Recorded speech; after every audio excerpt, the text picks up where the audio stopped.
রায়দিঘির ঘটনা এটা ঘটেছে রায়দিঘিতে। বিষয়টা হচ্ছে যে ওখানকার প্রধান পঞ্চায়েত ছিলেন তার স্বামীকে ধরে আর কি ঠ্যাঙানো হয়েছে। কারণ হচ্ছে এটাই যে প্রধানমন্ত্রী আবাস যোজনা নিয়ে মানে 1,20,000 করে যে টাকা দেওয়া হতো সেই 1,20,000 টাকার বিনিময়ে তারা 10,000 20,000 করে নিয়েছে। আর আবাস যোজনার যে টাকাটি মানে 1 লাখ টাকা করে দিয়েছে। তো সেই ক্ষেত্রে মানুষ মানে ক্ষোভে ফেটে পড়েছে। এখন শুধু যে রায়দিঘি ঘটনা এরকমটা না, মানে এরকম ডায়মন্ড হারবার থেকে শুরু করে অনেক জায়গায় মানুষ কিন্তু প্রধানের বাড়িতে চলে গেছে এবং সেখানে গিয়ে তারা বলছে যে ভাই আমাদের টাকাগুলো আমাদের ফেরত দিন। মানে কাটমানির যত টাকা নেওয়া হয়েছিল একটা মানুষের মনে করুন যে 1,20,000 টাকা করে দেওয়া হয়েছে, সঙ্গে সঙ্গে তার কাছ থেকে 10,000 20,000 করে কাটমানি নেওয়া হয়েছে যে তোমাকে আমি ঘর দিলাম, ঠিক আছে। টিএমসি নেতারা এসে এরকম বলেছে তোমাকে আমরা ঘর দিলাম, ঠিক আছে, এর থেকে 20,000 টাকা আমাদেরকে দিতে হবে। তো সবাই তো তখন দিয়েছে, কারণ সবাই জানে ভাই ঘর নিয়েছে দিতে হবে, এরা সব নেতা এরাই যা করবে তাই হবে, মানে মানে এদের যে কাটমানি দিতেই হবে বা এরা যে মস্তানি করবে এটা মানতেই হবে, ঠিক আছে। তখনকার মানুষ তো তখন আর মানে কথা বলতে পারতো না, সবাই তো ভয়েই থাকতো।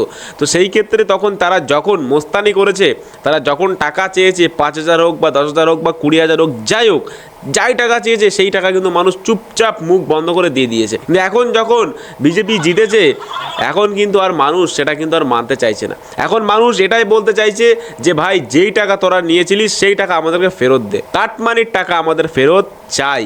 কারণ আমরা ওই যে টাকাটি পেয়েছিলাম গভর্নমেন্ট থেকে পেয়েছিলাম, ওটা তোদের কোনো বাপের টাকা না, তোদের বাপের ঘরের সম্পত্তি না যে তোরা জোর করে নিয়ে নিবি বা ওই টাকা তোরা নিয়ে ভোগ করবি। ওটা আমাদের টাকা, ওটা সম্পূর্ণ পাবলিকের টাকা, ওটা যার নামে ঘরটি স্যাংশন হচ্ছে, যার নামে টাকাটি আসছে মানে উপর থেকে প্রধানমন্ত্রী আবাস যোজনা, পিএমজি যে আবাস যোজনা আছে, মানে অনেকেই পেয়েছে ভাই। আমার গ্রামে অনেক মানুষ পেয়েছে, আমি দেখেছি। যেখানে হয়তো এরকম সাইনবোর্ড টানানো দেওয়া মানে দেওয়া হয়নি, তখনকার সময় টানিয়ে দেয়নি বা লিখে দেয়নি যে পিএমজি মানে প্রধানমন্ত্রী আবাস যোজনা, সেটা লিখতেও দেয়নি তৃণমূলের কাউন্সিলররা বা তৃণমূলের যারা আর কি উপর পদস্থ যারা আছে বা যারা মনে করুন যে পঞ্চায়েত লেভেলে আছে বা প্রধান লেভেলে আছে, তারা তখন লিখতে দেয়নি মানে মানুষকে। তাহলে ভাবুন যে মানুষ তাহলে কেমন ছিল, ঠিক আছে। নিজেরা কিন্তু ভাই এই পয়সা দিচ্ছে না, দিচ্ছে প্রধানমন্ত্রী। সেই টাকার তারপরে এরা কাটমানি খাচ্ছে, 10,000 5,000 20,000 করে কাটমানি খাচ্ছে, এবং তারপরেও তার নামও লিখতে দেবে না। মানে ভাই কেমন লেভেলে কেন্দ্রের সাথে এটা ধোঁকাবাজি হতো, ঠিক আছে। তো যাই হোক, যেই ঘটনাগুলো তারা ঘটিয়েছে, এই ঘটনা ঘটানোর পরে মানুষ তো ভাই এখন ক্ষোভে ফেটে পড়েছে। কারণ এখন দেখছে যে তৃণমূলের যত নেতা বা যত চোর চিটিংবাজ, যত কাউন্সিলর মানে যা ছিল সব তো ধরা পড়েছে। তো এইবার এরাও ভাবছে যে এবার আমাদের কিন্তু ভাই সেই টাকা, কাটমানির টাকা আমাদের ফেরত দিতে হবে। তুই ভাই কোত্থেকে দেবে আমরা জানি না, বাংলা কথা, আমাদের টাকা তোমরা নিয়েছো, ঠিক আছে। যে যে ঘর পেয়েছে শেষে মানুষ গিয়ে বলেছে যে আমাদের টাকা, আমাদের সরকারি টাকা তোমরা নিয়ে ভোগ করেছো, এখন ভাই তোমাদেরকে সেই টাকা ফেরত দিতে হবে। আমরা কিছু জানি না ভাই, আমরা কিছু জানি না, টাকা দিতে হবে। যখনই টাকা দিতে অস্বীকার যাচ্ছে, মানে বিশেষ করে এই তৃণমূল কাউন্সিলর বা তৃণমূল প্রধান পঞ্চায়েত যারা আছে, যখন তারা মানে অস্বীকার যাচ্ছে যে টাকা আমি দিতে পারবো না, তখনই সেটা ভাঙা মার পড়ছে। মানে দেখলেন তো আপনারা যে মেরে পুরো একদম মুখ টুক দিয়েছে আচ্ছা করে, তো তারপরে সে বাইকটা রেখে ওখান থেকে পালিয়ে চলে গেছে। ভাই সিরিয়াসলি ওখানে থাকলে হয়তো আরও খেয়ে পুরো ভূত হয়ে যেত, ঠিক আছে। তো এই হচ্ছে মেন বিষয়। আরও অনেকেই আছে, যেমন বনি, মনি, ঝন্টি, মন্টি, পন্টি, এরকম কত মাল আছে যারা কিন্তু মস্তানি করে বেড়াতো একটা সময়, ঠিক আছে। আমি বনি, আমাকে চিনিস তুই, খবর করে দেবো, সেই মাল এখন ভয়ে পে দিয়ে ছাল তুলে কোমরে তার এখন দড়ি দিয়ে বেঁধে ঘুরে বেড়াচ্ছে। সব থেকে ভাই এই জিনিসগুলো ভালো লাগছে বাংলার পুলিশ, যে কিনা তারা নিরপেক্ষভাবে কাজ করতে পারছে, এবং তারা কুখ্যাত যত ডাকাত আছে, যত তৃণমূলের ক্যাডার বাহিনী আছে, সবাইকে কিন্তু তারা ধরছে, এবং তারপরে তারা কিন্তু তাদেরকে মানে সেলে পুড়ছে, এবং সবগুলোকে মানে খালি পায়ে আন্ডারওয়্যার পরিয়ে রাস্তা দিয়ে ঘোরাচ্ছে। মানে ভাই স্যালুট পুলিশকে, আমি জানাই স্যালুট। এতদিন পর্যন্ত আমি ভিডিওর মাধ্যমে পুলিশকে অনেক ছোট বড় কথা বলেছি, পুলিশকে চটিচাটা পুলিশ বলেছি, দলদাস পুলিশ বলেছি, কিন্তু আজ ভাই মানে স্যালুট দিতে ইচ্ছা করছে যে পুলিশ মানে সত্যি যে কাজটি করছে একদম ভাই স্যালুট পাওয়ার যোগ্য। কারণ এই পুলিশকে আমরা দেখেছিলাম যে একটা সময় দলের কথা শুনে, এই পুলিশকে আমরা দেখেছিলাম যে চটির কথা শুনে তাকে চলতে হয়েছিল, কিন্তু আজ পুলিশ কোনো চটির ভয় পায় না বা কোনো চটি চাটাদেরও ভয় পায় না। আজ পুলিশ তার সম্পূর্ণ নিজস্ব ফ্রি হ্যান্ডে সে কাজ করছে। তার যেখানে মনে হচ্ছে যাকে তুলতে হবে, যাকে মারতে হবে, যার বাড়িতে যেতে হবে, সঙ্গে সঙ্গে চলে যাচ্ছে। এবং আমরা দেখেছি যে লক্ষাধিক টাকা, কোটি কোটি টাকা মানে তারা পাচ্ছে, এবং সেখানে তারা কিন্তু আগ্নেয় অস্ত্রও পাচ্ছে, তার সঙ্গে তারা কার্তুজ পাচ্ছে, ঠিক আছে, কার্তুজ খোল পাচ্ছে।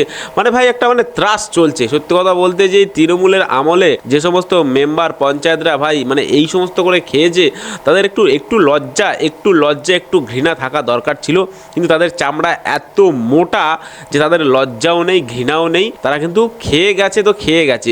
আবার একটা নিউজ কিন্তু ভাই উঠে আসছে, যেটা আমরা দেখলাম যে অফিসিয়ালি বলা হচ্ছে যে যারা বাড়ি নিয়েছে দুবার করে, মানে মনে করুন যে যারা দুবার করে বাড়ির টাকা নিয়েছে বা বাড়ি বানাচ্ছে, একবার বাড়ি বানিয়েছে তারপরে সে আবার টাকা নিয়েছে, নিয়ে আবার বাড়ি বানিয়েছে, যারা টিএমসির এই সমস্ত নেতা যারা ছিল তাদেরকে কিন্তু ভাই আবার চিহ্নিত করা হচ্ছে, এবং তাদের নামে আবার কেস এফআইআর করা হচ্ছে, এবং তাদের কাছ থেকে সেই টাকাও ফেরত নেওয়া হচ্ছে। মানে ভাই বুঝতে পারছেন যে বিজেপি সরকার এসে কি শুরু করে দিয়েছে। সত্যি কথা বলতে যে যারা মানে বেশি করে নিয়েছে, মনে করুন যে একজন ঘর নিয়েছে, সে টিএমসির একজন নেতা, সে আবার একটা ঘর নিয়েছে, নিয়ে দুটো ঘর সে নিয়েছে। তো এই ক্ষেত্রে প্রথম যে ঘর সেটা ভ্যালিড, তারপরে যে ঘরটি সেটা আনভ্যালিড, কারণ সেটি তার ক্ষমতার বলে বা তার যোগাযোগের বলে সে নিয়েছে।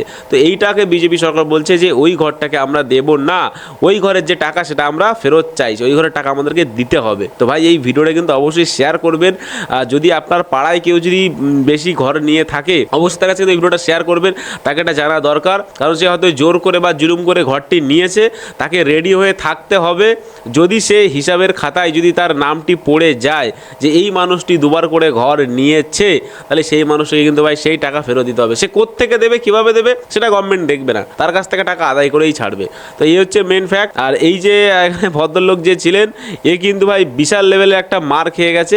এমন মার খেয়েছে, আমার মনে হয় যে এ আর জীবনে তৃণমূল কংগ্রেস করবে বলে মনে হয়, ঠিক আছে। আর আমার এটাই বলা দরকার যে তৃণমূল কংগ্রেসের ঝান্ডা না ধরাই ভালো। কারণ এটা একটি অভিশাপ, মানে একটা অভিশাপ হয়ে গেছে যে মানুষ এখন যাকে দেখছে, যে তৃণমূল কংগ্রেস বা যে কাউন্সিলর যে যে যাই ছিল, এখন জাস্ট অভিশাপ, মানে তাদেরকে দেখলে লোক তেড়ে যাচ্ছে মারার জন্য, মানে মারবেই তো মারবেই। তো সেই ক্ষেত্রে আমি বলবো, তোমরা যারা এই যে তৃণমূলের নেতা চেলা চামুন্ডা তোমরা যারা আছো, তাদেরকে আমি বলবো যে সাবধান হয়ে যাও ভাই, এখনো সময় আছে, এখনো টাইম আছে, সাবধান হয়ে যাও, ক্ষমা চেয়ে নাও, ভুল স্বীকার করো, তাহলে হয়তো দেখবে তোমাদের নিজের ফ্যামিলিটা বেঁচে যাবে, বা তোমাদের নিজের জীবনটা বেঁচে যাবে, বা এমনও হবে তোমাদের সমস্ত মান সম্মানটা বেঁচে যাবে। ঠিক আছে, তো এইটাই আমি বলবো যে অবশ্যই তোমরা নিজের ভুল স্বীকার করতে শেখো। কারণ আমি জানি যে হয়তো অনেকে ভুল করেছে, তার সঙ্গে সঙ্গ দিয়ে তারা অনেকে আবার দোষী হয়েছে। তো সেই ক্ষেত্রে যে দোষ করেছে তার সঙ্গে সঙ্গ দেওয়াটাও সমান দোষী, তাকেও ফল ভোগ করতে হবে। তো এটাই হচ্ছে চারদিকে এখন হিড়িক পড়ে গেছে, মানে ভাই আবার লক্ষ্মীর ভান্ডারে নিয়ে, মানে লক্ষ্মীর ভান্ডার বলতে যে এখন অন্নপূর্ণা ভান্ডার আছে, সেই অন্নপূর্ণা ভান্ডারের 12 পাতা ফলম নিয়ে মানুষ অনেক কথায় বলছে, বা অনেকে অনেক ভিডিওই করছে, অনেকে বলছে যে দেবে না, মানে হচ্ছে অন্নপূর্ণা ভান্ডার পাবে না। ঠিক আছে, অনেক মেয়েরা নেগেটিভ ভিডিও করছে, আমি তাদের উদ্দেশ্যে একটাই কথা বলবো, নেগেটিভ নিউজ ছড়িয়ে কোনো উপকার হবে না। ঠিক আছে, নেগেটিভ জিনিস কথা বলেও কোনো উপকার হবে না। যার পাবার সে ঠিক পাবে, আপনার পাওয়ার হলে আপনি ঠিক অবশ্যই পাবেন। কিন্তু কথা হলো এটাই, যে ডকুমেন্টসগুলো চাওয়া হয়েছে, যে ইনফরমেশনগুলো চাওয়া হয়েছে, যে তথ্যগুলো চাওয়া হয়েছে, সেই তথ্যগুলো সবকিছু ঠিকঠাক দিতে হবে, তারপরেই কিনা কিন্তু আপনি লক্ষ্মীর ভান্ডার থেকে আপনি অন্নপূর্ণার ভান্ডারে যোজনায় যেতে পারবেন, নাহলে কিন্তু আপনি পারবেন না। তাহলে আপনার ওই মাসে 1500 টাকা নিয়ে আপনাকে খুশি থাকতে হবে। এবার কতদিন যে সেটা পাবেন তারও ঠিক নেই, হয়তো একটা মেয়াদ কাল করে দেবে যে এতদিন মধ্যে আপনাকে অন্নপূর্ণা ভান্ডারের ফর্মটা ফিল আপ করে সাবমিট করতে হবে, তারপরে হয়তো আপনি অন্নপূর্ণাটা পাবেন। কি পাবেন না সেটা সম্পূর্ণ সরকারের উপর নির্ভর করবে। এবার তার মধ্যে যদি দেখে যে আপনার কোনো ডকুমেন্টসে কারচুপি আছে, কোনো প্রবলেম আছে, বা যদি মনে করে যে আপনি অযোগ্য লক্ষ্মীর ভান্ডার থেকে, তাহলে কিন্তু ভাই আপনার ওই লক্ষ্মীর ভান্ডারও যাবে এবং আপনার অন্নপূর্ণা ভান্ডারও যাবে। ঠিক আছে, তো আমি সবাইকে বলবো যে আপনারা অবশ্যই মন দিয়ে এবং ধ্যান দিয়ে সঠিকভাবে ফর্মগুলো ফিল আপ করুন এবং ফিল আপ করে জমা দিন। অবশ্যই আপনারাও পাবেন মাসে 3000 টাকা করে, এবং আমি আশা করি সমস্ত বাংলার মা বোনেরা পাক। এটা দরকার তাদের নিজস্ব খরচাপাতি চালানোর জন্য। আর ভাই এটাই বলবো যে আপনারা সবাই সরকারি সুবিধা নেবেন, এবং সবাই দেখবেন যে টিএমসি যারা করতো, যারা তৃণমূলের এখনো পর্যন্ত ক্যাডার আছে, তাদেরকে একটু চোখে চোখে রাখবেন। তারা কিন্তু ভাই সময় পেলেই ঝাঁপ বুঝে কিন্তু ক্ষোভ মেরে দেবে। ঠিক আছে, তো কাজে তাদেরকে একটু চোখে চোখে রাখবেন, তারা যেন 2 নম্বরই কাজ না করতে পারে, চোর চিটিংবাজি তালমাল যেন আর না করতে পারে। সেই জিনিসটা কিন্তু সবাইকে কিন্তু ভাই নখদর্পণে বা সবার চোখে রাখা দরকার। আর সেই সঙ্গে সঙ্গে আজকে ভিডিও আমি এখানে শেষ করবো। ভিডিওটি ভালো লাগলে অবশ্যই লাইক করবেন, চ্যানেল সাবস্ক্রাইব করুন। দেখা হবে একটা পরবর্তী ভিডিওতে। ভালো থাকবেন সবাই, সুস্থ থাকবেন সবাই, বাংলা থাকলে বাংলাকে ভালোবাসবেন, আর মন থেকে বলে যাবেন ভারত মাতা কি জয়।